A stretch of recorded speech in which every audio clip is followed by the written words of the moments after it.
Hürmetli dostlar, esenlermisiz? Şu günlerde yine bir yollarca çıkarttık.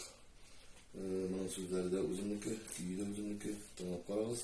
Hem fikirleri bilmiyoruz aslında.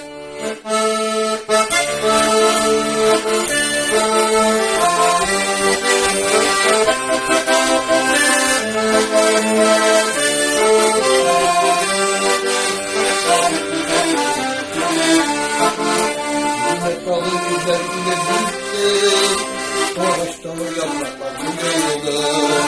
Sina bulan kaydı güzelliğini, yaprak bulur yiyesi verdi.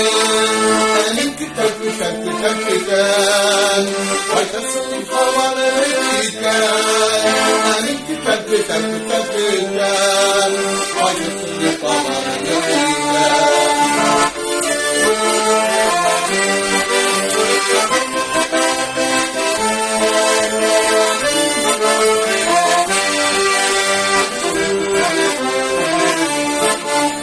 Uzatmamış kuşak dinlenirken, bütün yaparlar dinlenir. Sina bulan kavga güçlenir, onlar bulur yiyesi verir. Emin küter küter küter küter, kaçırsın bir havalını küter. Emin küter küter küter küter, kaçırsın bir havalını küter.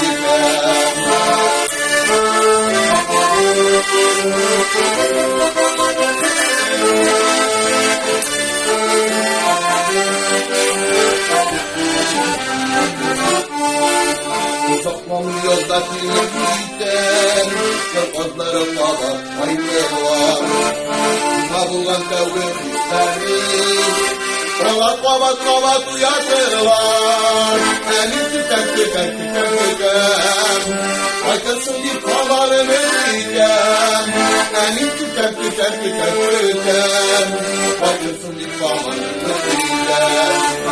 Elim tüter tüter tüter, kaykasın bir kavarını gider. Elim tüter tüter tüter tüter, kaykasın bir kavarını gider. Kaykasın bir kavarını gider.